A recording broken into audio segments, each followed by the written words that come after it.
Thank you so much, Srimati Matiji, for updating us on the Ramana Center in Tampa, Florida. Next, I would like to invite Mohan Raman Swamiji to introduce Shri Hari Moorthy ji.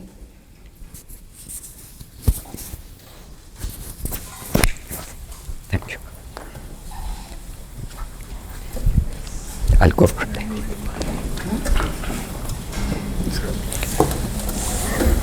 I'm sorry.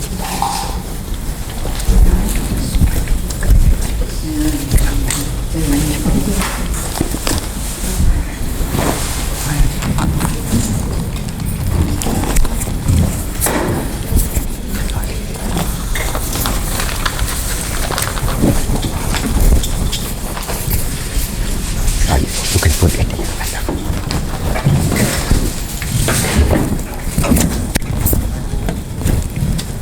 Okay.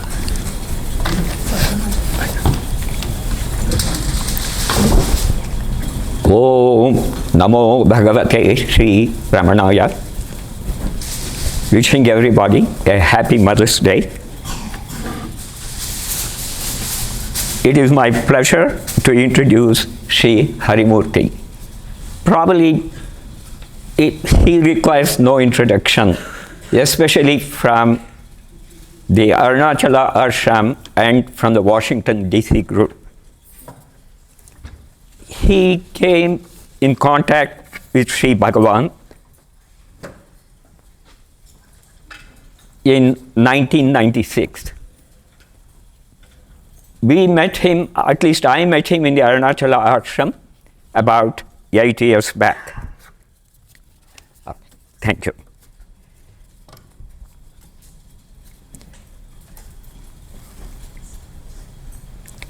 During the COVID, he expressed a desire to write about Sri Muruganar. Knowing that Muruganar's Tamil must be one of the toughest, even for people who knows Tamil very well. The nuances of his composition, only Hari Moorthy could have done it. And he took a sabbatical and he completed that work from 9 months to a year. He was able to complete that. And it is something who knows Tamil and its nuances. It was such a feat that he put so much of research. Not only from that, he took a lot of effort to complete his mission to translate Sri Muruganar's composition. That book was published by Sri Ramanashramam, which is widely available. In 2024, Sri Ramanashramam published that one.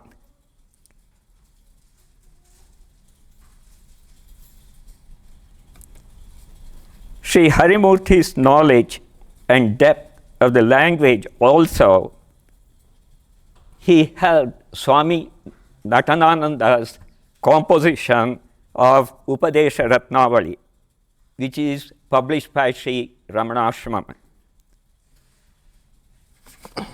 Sri Hari Moorthy not only excels in Tamil, but also, sorry, that's okay. This thing is moving. Okay, that's okay. Don't worry, I'll be done in a minute. He is extremely successful in the financial world also. He has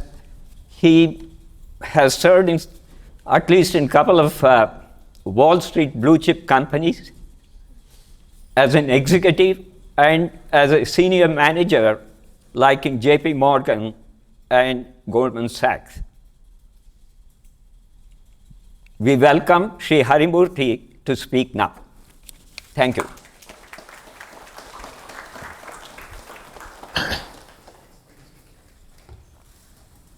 Thank you. Yeah.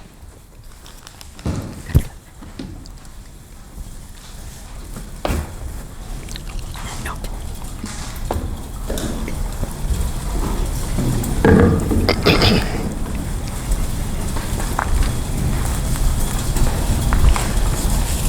ஐந்து கரத்தனை யானை முகத்தனை இந்தி இளம்பிறை போலி மெய்ற்றனை நந்தி மகந்தனை ஞான கொழுந்தினை புந்தியில் வைத்தடி போற்றுகின்றேனே. Could you hear me? How about now? Into the mic. How about now? Oh, thank you.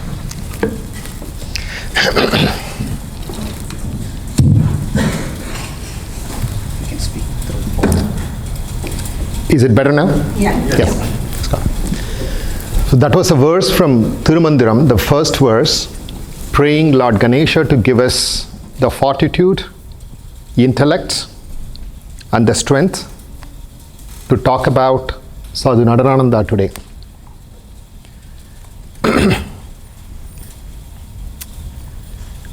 Talking about Sadhu Natanananda is very special because for the amount of work he has composed, the sheer volume of work, and yet very little is known about him, of him, by broader fraternity of Bhagavan. So today being Mother's Day, I thought it will be great to celebrate Sadhu Natanananda's works. But how is it? Today is Bhagavan's Aradhana. As Lord Shiva told Sundaramudi Nayanar once, celebrating my devotees is greater to me than celebrating me. So, Bhagavan will be very pleased that we are talking about Sadhu Natanananda today and celebrating his spiritual literary contributions. Can you do the next slide? So talking about Sadhu Natanananda is talking about a lineage of Saiva Siddhanta saints.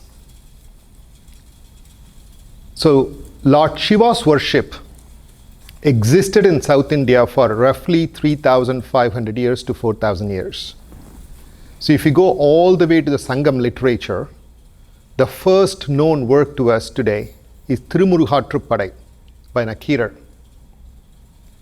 From that work onwards, you would see the presence of Lord Shiva, Lord Muruga in Tamil literature, and the worship of Shiva in the form of Lingam, which is what Arunachala is all about, as well as in many other forms, such as in Uttarakosamangai and in Chidambaram, have existed for a very, very long time. Then you know these 63 saints called Nayanmars who came somewhere between 3rd century up until 9th, even 10th century, and they sang beautifully and worshipped beautifully Lord Shiva.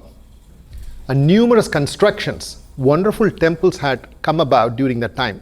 In fact, they kept coming until about 15th or 16th century. But it's not until 13th century the codification, the theological aspects of Saiva Siddhanta came into place. In fact, it is Meikanta Sivam who's the first person who as a child was inspired, and later he wrote a seminal work called Sivajnana Bodham.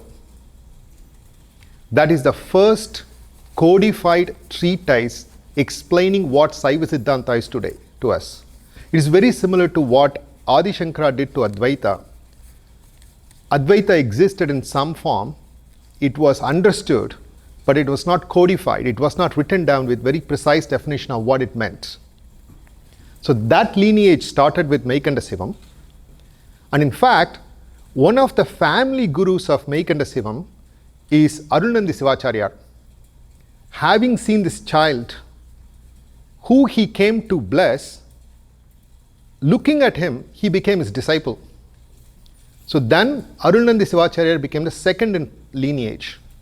He wrote this second book called Sivajnana Siddhiyar, which is an expansion of the first one, Sivajnana Bodham. Then there are two other saints, again in the same lineage, disciple of Arunandi Sivacharya, is Maranyana Sambandha Sivam, whose disciple is Umapati Sivam. So why is that relevant in the context of what we are talking about in Sadhu Natanananda's life? The difference between these saints, what they were able to achieve from all of the other literature of Saiva Siddhanta and Siva worship, is these are precise, specific, philosophical instructions. There is very little poetic interpretation. It's very direct, very pointed. So if you are part of a Saiva Siddhanta Mutt today, you'd be following the scriptures that are originated from them. Then there's a whole lineage of saints that came about later who expanded, commented on their work. So today you have very many Adhinams who have existed owing to these four saints that have come about. The next slide. So in our Bhagavan literature, Bhagavan has written a number of poetic works. Of all the poetic works that Bhagavan written, two or particularly three would stand out as precise instructions. Ulladu Narpadu, Upadesa Undiyar. Particularly these two works, you would see very little poetic flourishes. You would see very little bhakti, not in a traditional way, right? The way that we have heart melting Akshara Manamalai. But these are very precise instructions for us to pursue our journey, our inner journey. In that respect, in the original book that was published in 1933, called Arulmodi Tohupu, a collection of words of grace, three prose works were placed.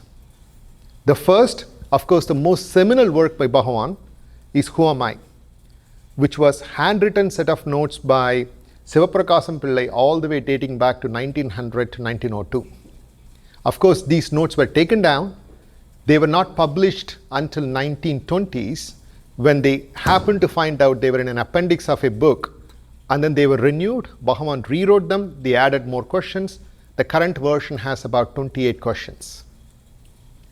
After that, there are two other seminal works that define this trio. The second one being Upadesa Manjari. Upadesa Manjari is the most precise, pointed set of questions for a sadhaka, for a mumukshu to pursue self-inquiry, to pursue the path of Ramananandam.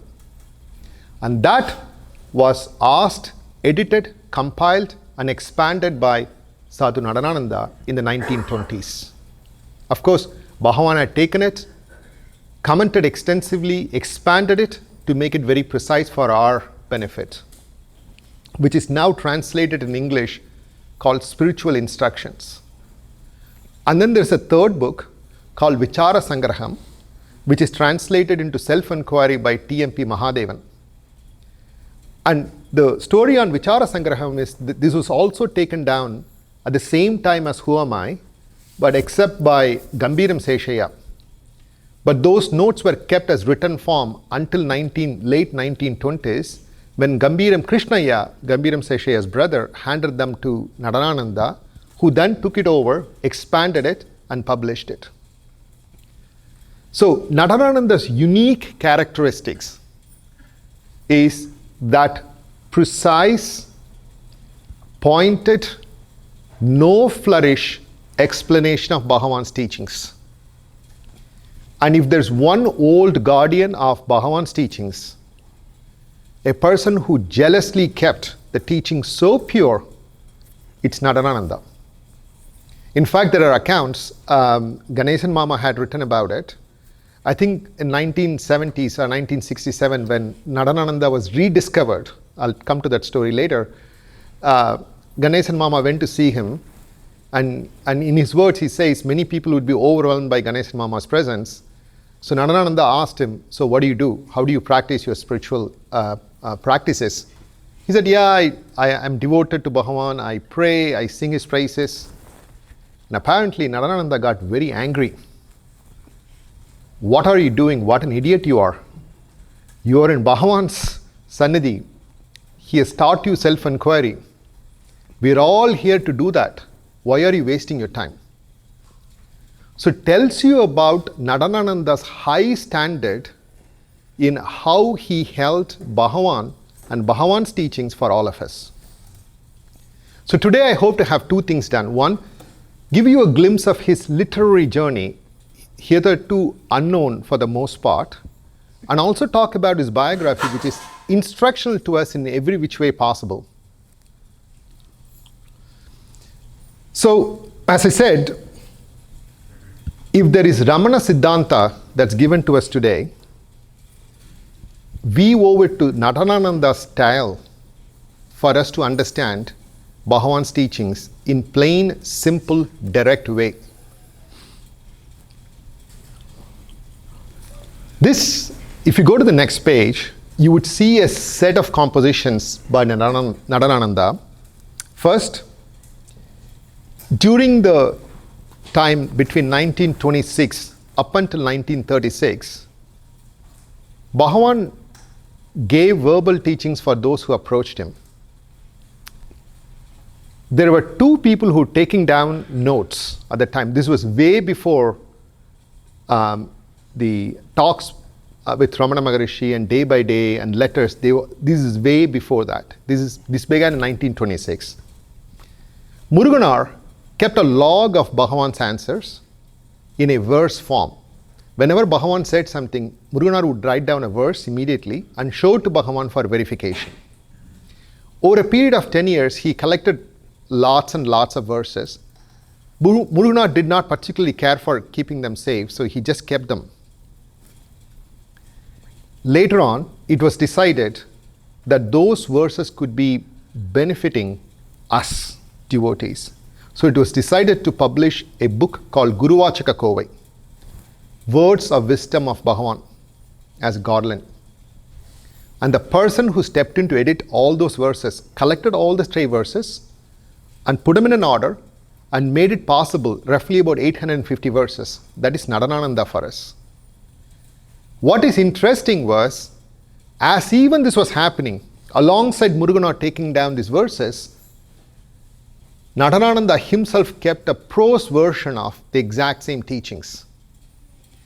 But in his own quintessential Siddhanta style, he wrote them as a declaration, and then he would substantiate the declaration based on Upadesa Saram and a number of other quotations, Tayumanava's quotes, Jnana Vasishtam, and then he would substantiate every one of the sutras with proof, and he established a whole book on this. That book was completed in 1931 by Natanananda, that was edited by Bhagavan, except out of his reverence for Muruganar, the book was not published until 2024. When Anandana kindly asked me to edit and translate that became Upadesh Ratnavali, which was originally written by Natanananda in 1931. Then in 1957, Natanananda published this book called Ramana Darshanam. The period is very important. When Bhagavan left his mortal body in 1950, many devotees left Tiruvannamalai.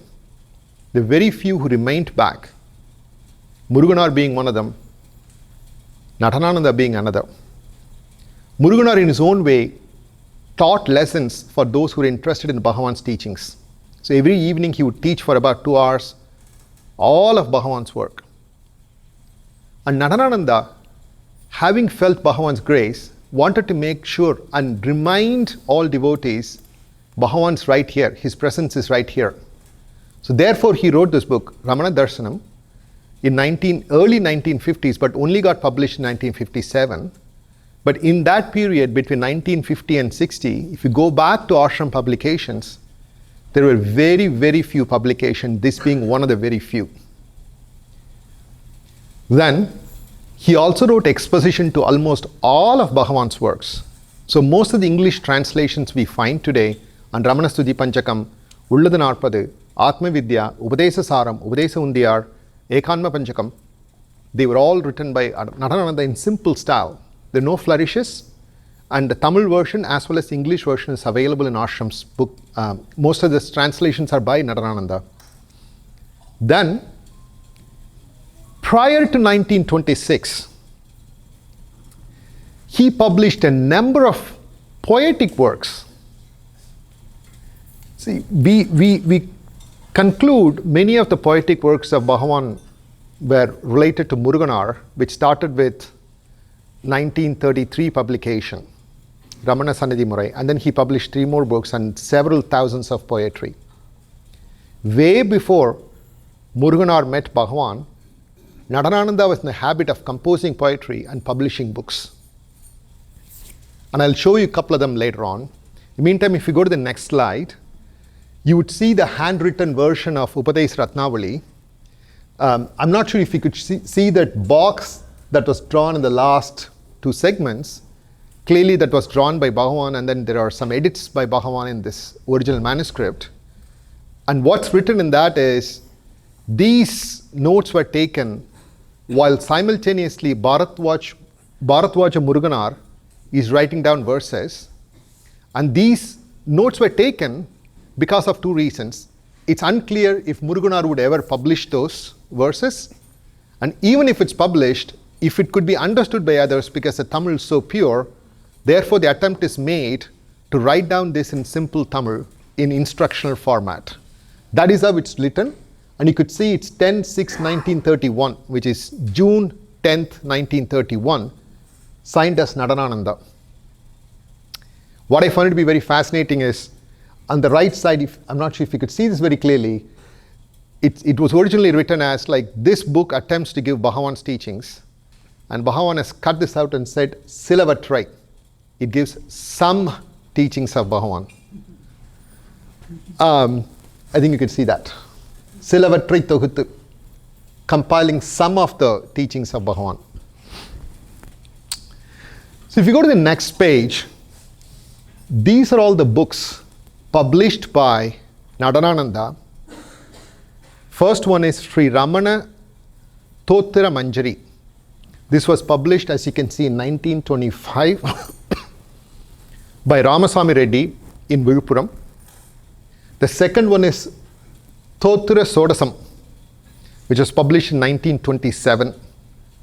And third one is Ramana Andadi, also published in 1927. Natanananda was a prolific composer.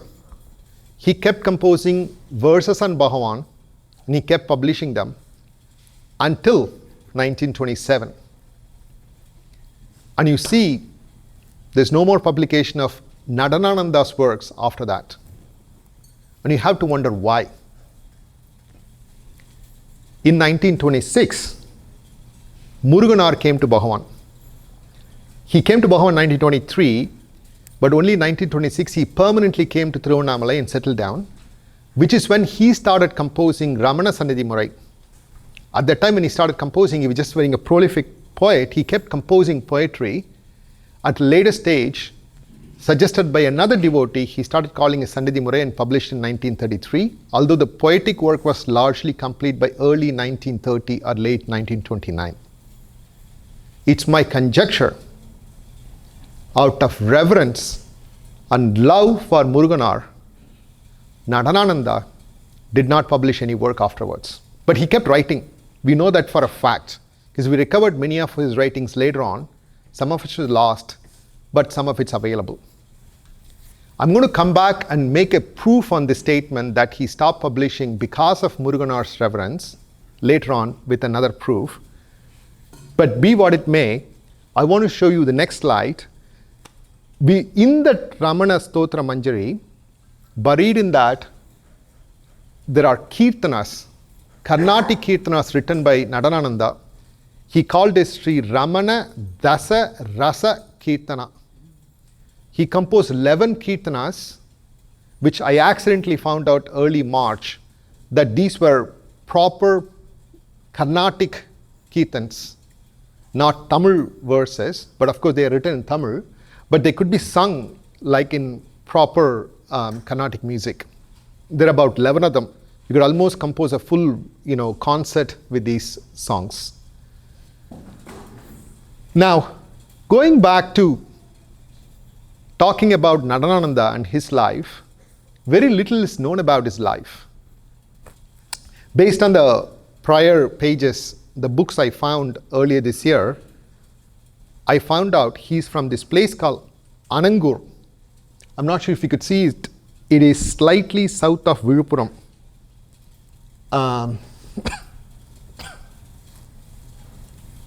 Yeah, it's right next to that lake on the right side, Anangur. Yeah, there you go.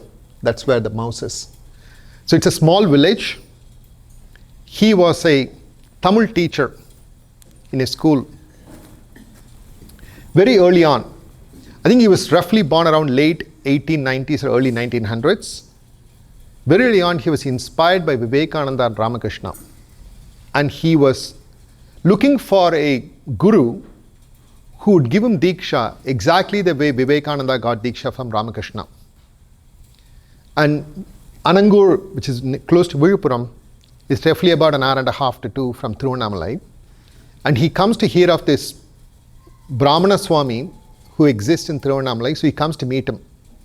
The date that was shown to be meeting with Bhagavan is May 2nd, 1918. Can you go to the next slide? His journey was phenomenal because he came to Bhagavan expecting Bhagavan is going to give him Diksha. Bhagavan is going to be very verbose. He's going to give him a lot of verbal teachings.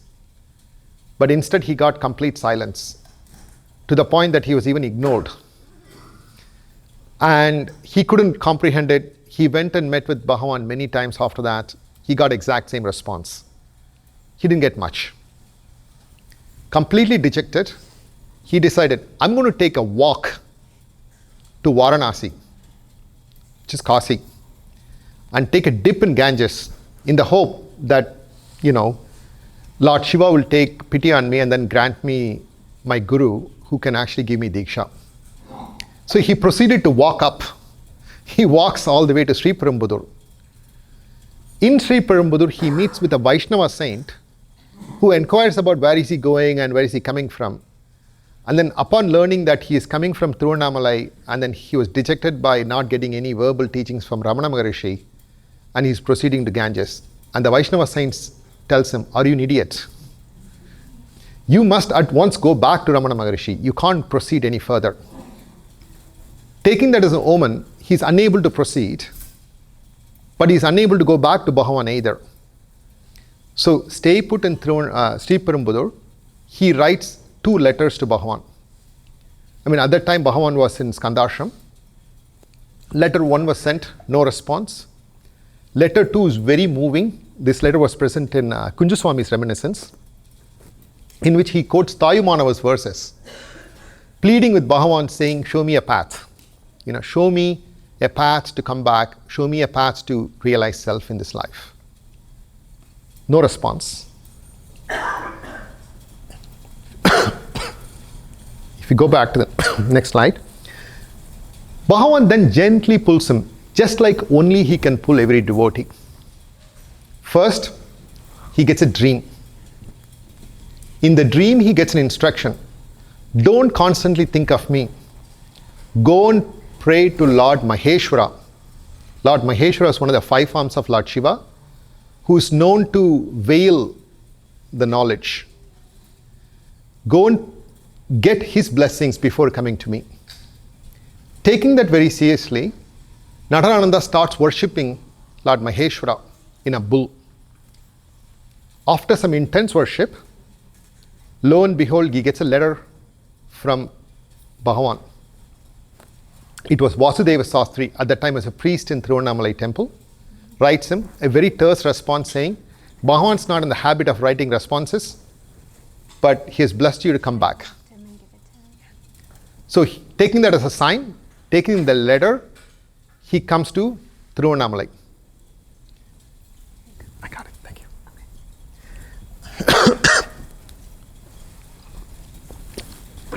So when he came to Tiruvannamalai, given his dream about Lord Maheshwara, he goes to the temple to get darshan of Lord Shiva there, Arunachaleshwara. There was another priest, not Vasudeva Sastri, another priest who was there. He inquired about him. why are you here? He said, I'm here to see Ramana Maharishi. And this priest now tells him, what use is it to go to that Mauna Swami? He doesn't give you any instructions. Why go there? Don't go. Now Natanananda realizes it's Maya doing its work. And then he shows him this letter. Look, I got a letter. He asked me to come and meet him. So then the priest tells him, okay, fine. But if you're able to get Seshadri Swami's blessing, then you can go to Bhagavan. So tomorrow, and he fixes a certain time, if you're able to meet Seshadri Swami, if you're able to get his blessings, then you can go to Bhagavan. So Natanananda acknowledges that as like a good compromise. Next day morning he wakes up, he goes around the entire town searching for Seshadri Swami. Of course he can't find him. Very dejected, he comes and sits in a mandapam. It's a hall, public hall. And he didn't know what to do. He's exhausted. And he couldn't go back to Bhagavan because he's waiting for Seshadri Swami to come. As if it was meant to happen, somebody said, look at that Swami, he's coming in search of you. Natanananda looks up, it's Seshadri Swami coming towards Natanananda. And it's actually, you should read that advice. It's in a self-realization book by B.V. Narasimha Swami. Seshadri Swami gives him a great advice on what is true wisdom and what does it mean to search for it, and blesses him to go to Ramana Maharishi. So then he finally comes to Bhagavan. This must be around late 1918 or early 1919.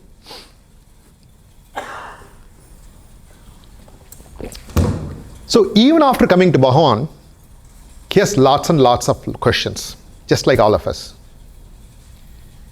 But he gets a sequence of dreams and he documents all of them, in which Bhagavan blesses him step by step and gives him instructions. As a complete aside, 4 years after he came to Bhagavan, he then figured out that he understood everything he needed to understand and he wanted to get sannyasa. So he got these orange robes and placed in front of Bhagavan and asked him to bless him to get sannyasa. Bhagavan doesn't say anything. He waits and waits and waits for 6 months. Bhagavan didn't say anything at all.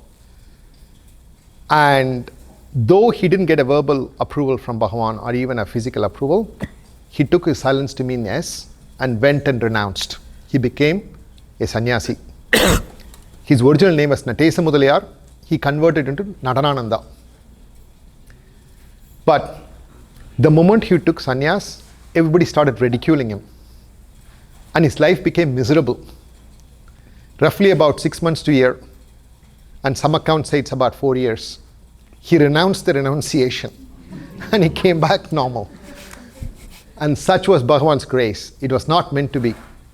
He always remained in white and white afterwards, although he retained the name Natanananda, and though he would sign variously as Natesan, Natarajan, Natanananda in various variety of his compositions.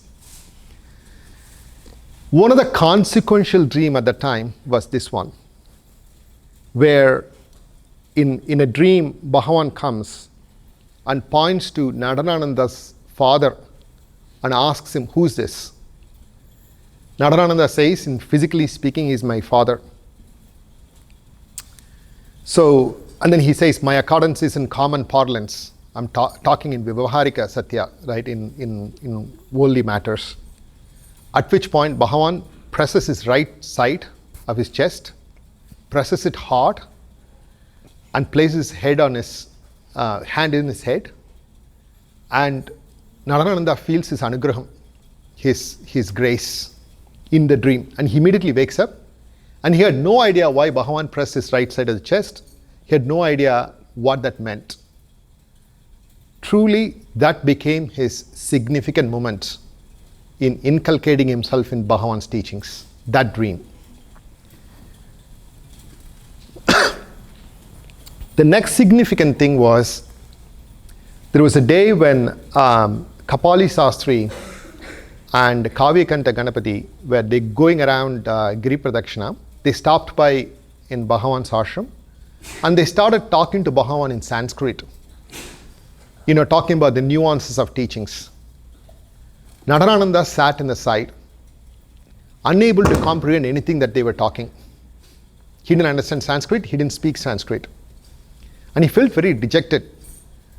All these scholars are in front of Bhagavan, they are articulating, they are talking to him so much. What chance do I have in understanding, comprehending, and getting his grace? What fool have I become? So thinking, he sits in the side and he gets completely immersed, completely absorbed in the self. He didn't realize how long it had been. When he woke up, it was him and Bhagavan. And he hears these words from Bhagavan as soon as his eyes woken up. It's worth reminding this, every one of us. This is an instruction for all of us, more than Natanananda. If you were truly unfit to realize the self in this life, then you would not have come to this place at all. That power which drew you here will make you realize the self. If not today, it's bound to fulfill its commitment. There is no reason why you should feel dejected. This is from Kunjaswami's reminiscence. That became his final moment of clarity in Bhagavan's teachings. And that's when he started adhering to Bhagavan's teachings steadfast, no deviation, rest of his life from Bhagavan's. And you will see some of his videos later on. So then, around 1926, Muruganar comes and settles down. Every day, Natanananda would time his visit to Bhagavan so that he could walk along with Muruganar to Bhagavan's ashram. So you'd wait in the the western entrance of the Arunachaleshwar temple. Muruganar was teaching at the Isanya Math at the time. He would walk back, they would walk together, they would talk about whatever Muruganar composed that day. Natanananda would just listen to him. One day, Muruganar composed 4 lines of a verse, but unable to complete the verse, he gives it to Natanananda. He takes it and finishes the rest of the verse. And they show it to Bhagavan. Bhagavan says, that's great. Tomorrow, why don't you compose the first 4 lines and give it to Muruganar, and then he will compose the last 4 lines, which accordingly he did. So Bhagavan called it first verse as Muruga Natanan, second verse as Natana Murugan. Although it was jocular, there was fundamentally a deep bond created between these 2 devotees. There are 2 singular things that happens at the end of it. First, every book Muruganar published after that, until so long as Natanananda was alive, Natanananda will write the foreword or the benedictory verses of all Muruganar books. Likewise, every book published afterwards by Natanananda, Muruganar would write the introduction. Muruganar was not in the habit of doing it. There are only 2 exceptions, as far as I know. It was Natanananda. Second one is V.S. Chengaravarai Pillai. All Chengaravarai Pillai's books, Muruganar would write the introductory verses. So you can open up any of the Natanananda's translations, Ulladu Naarpadu translation, you will see a terse introduction by Muruganar.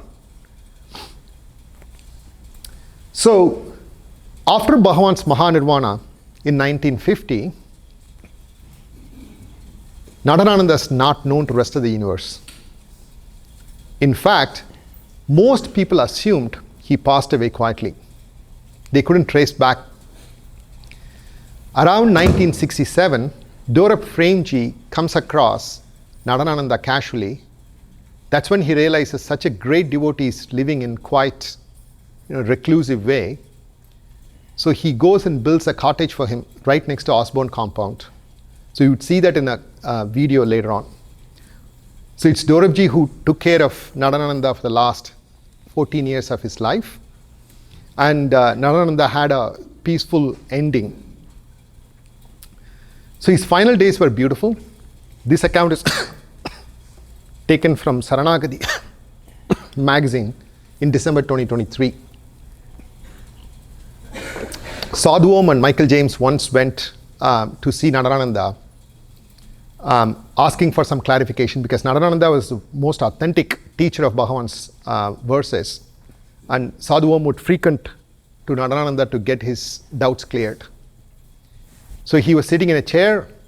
He clarified all the questions that Sadhu Om and Michael James had. Apart from old age normal complaints, there was nothing wrong at that time. Next day morning, Dorab Fremji's gardener finds Natanananda same exact pose, no longer alive. Thus, until the very last minute, he was completely immersed in Bhagavan and completely doing Bhagavan's work. He got a burial of a jnani. You still have his samadhi in the same compound. And they got 100 kgs of salt, Dorabji compound.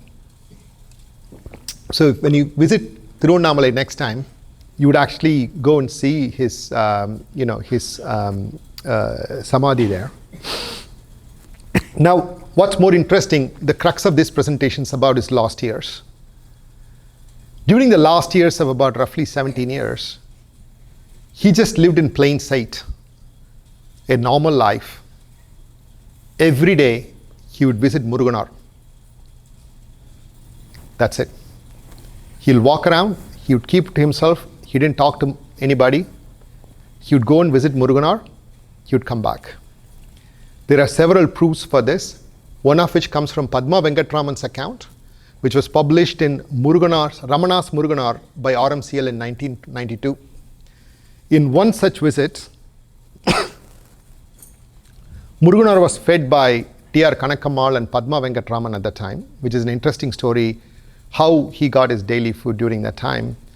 And when Natanananda came, Padma Venkatraman asked him if he wouldn't mind joining for lunch next day. And Natanananda said, it's enough that she fed Muruganar, that's a great service. He doesn't need to be fed. But instead, next day he showed up with a verse praising Padma Venkatraman. And Padma Venkatraman, being a shy, humble person, said, everybody's doing work for Muruganar, why are you singling me out? Why do I get this honor? And that's where Muruganar jumps in and says, that is how we felt. Why do you fight it? Accept it. That's Muruganar's way of blessing Padma Venkatraman through Natanananda. So when I was doing this research on Muruganar's book, I came across this terse, cryptic write-up by K. Swaminathan, of all people, in the Mountain Path, that said, in 1953 there appeared a small booklet of Sri Natanananda's verse tributes to Sri Muruganar, which was stunning to me, that a verse tribute could be done on Muruganar, but by no less than Natanananda. But the context should be very clear to you. Natanananda came to Bhagavan, arguably elder to Muruganar. He came to Bhagavan in 1918. Muruganar came 1923. Natanananda had published quite a lot of books by the time Muruganar even came up and started writing. And that Natanananda would compose verses on Muruganar was stunning to me, and that it was available and attested by K. Swaminathan, none other than him, I was very intrigued. But tried what I could. I couldn't find a single verse at the time, so I almost gave up. Lo and behold, sometime later, I indeed found this booklet. This booklet has 3 different sections. The first one is called Muruganar Muppadu, which has 32 verses, 30 verses plus 2. One is benediction, other is a conclusive verse. The second one is Muruganar Padinaru. There are 16 verses plus benediction and a conclusion. And Arul Vali Kaappu, which is praising the lineage of gurus. There are about 4 verses in it. That's the book. You would see the book was published by T.K. Duraiswamy. If you read day by day, his name appears in connection with the 1946 celebration and the Golden Jubilee publication that was done. He brings in the proof copies to Bhagavan to read. And his wife, Yogambal, was instrumental in publishing this book in 1953. And you see the middle section is Murugan Muppadu, which is the first 4 verses. And the last one is Murugan Padinaru.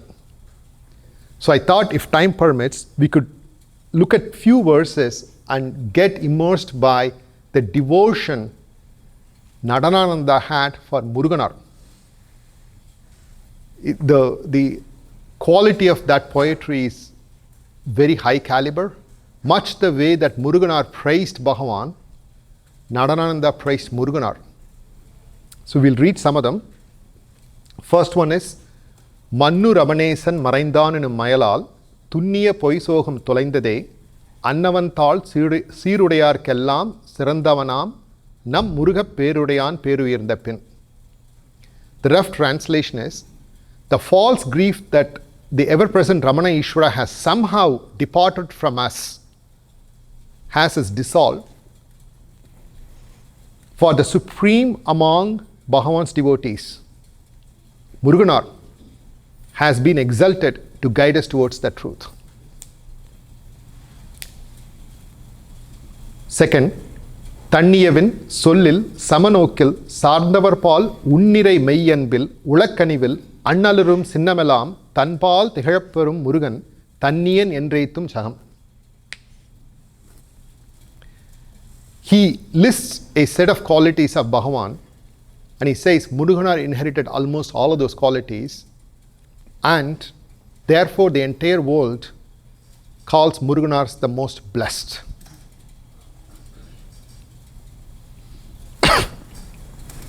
பணிவே அலாது பரரமண பக்தர்க்கு அணிவேரில்லை என்றறிந்து பணிவே வடிவாய் அமைந்திலகும் மாமுருகன் வாழ்வே அடியார் எவர்க்கும் அரண். Here he says the most distinguishing quality of Bhagavan devotee is humility.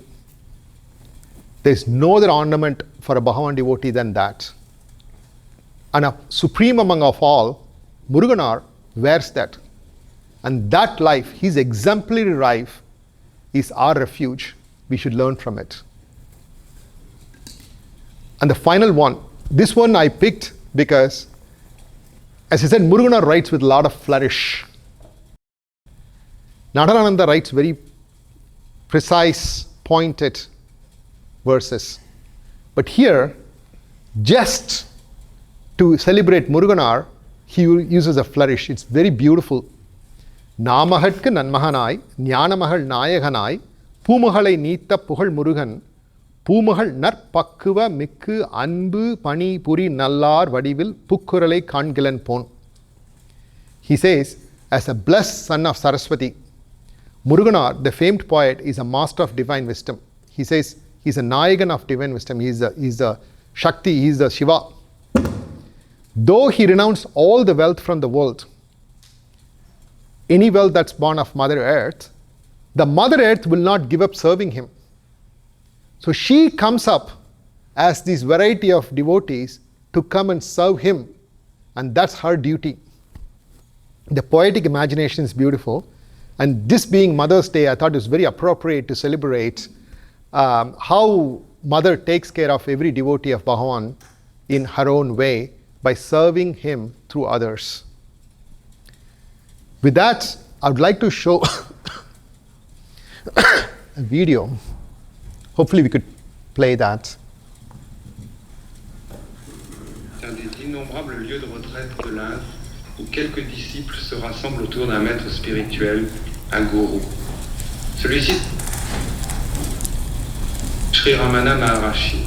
Il est mort il y a quelques années. Ce vieillard était son premier disciple. Il nous a livré en langue tamile quelques aperçus de la pensée du maître. Everyone has to understand his real being, truth of his being. That's the crux of his teaching. ஆனால்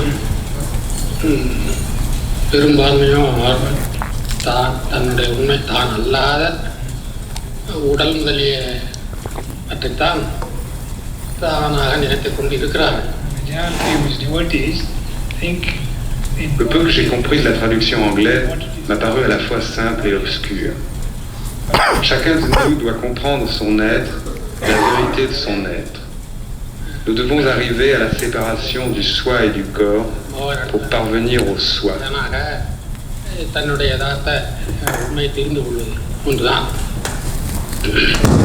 Le grand enseignement du maître Ce vers quoi les disciples doivent tendre avant tout, c'est à la connaissance suprême du soi.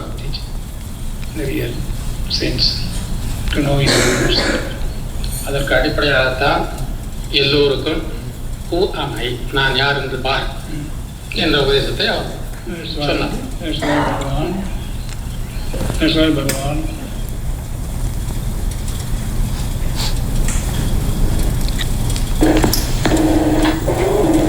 Shri Sadhu and Shri Richard Osorio are now going to visit Swami Natanananda.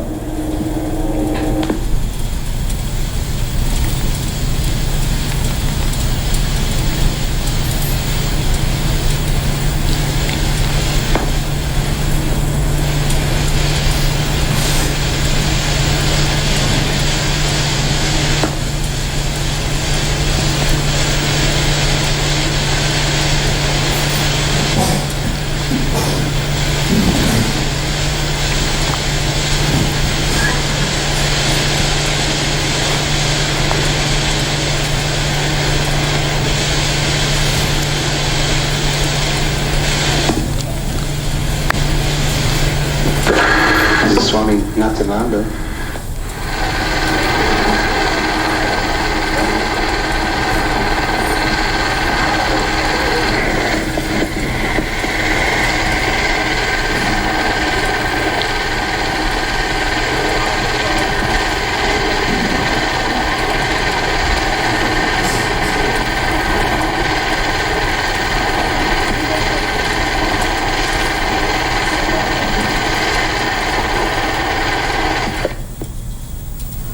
This is Swami Natanananda, of whom Bhagavan Sri Ramana gave Upadesa Manjari, one of the important works of his, in prose form.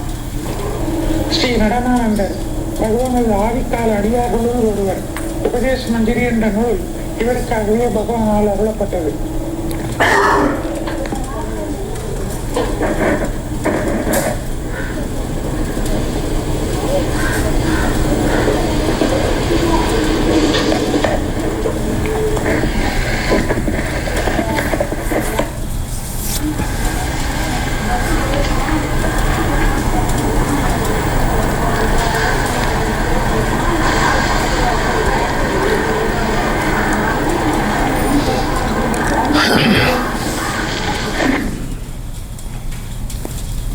Next slide, please. So this is the final slide I had. You could see how Natanananda is in plain sight. So this picture was shown to me by Dennis Maharaj along with Arunachala Bhakta Bhagavata. They visited Ashrama in 1977, and then you see many stalwarts. For example, Kohan is in the front, Ganesan is in the middle. You see a lot of old devotees in here. But once you see it, you can't unsee it. You see Natanananda to the right. He was in plain sight all along, living a simple life devoted to Bhagavan.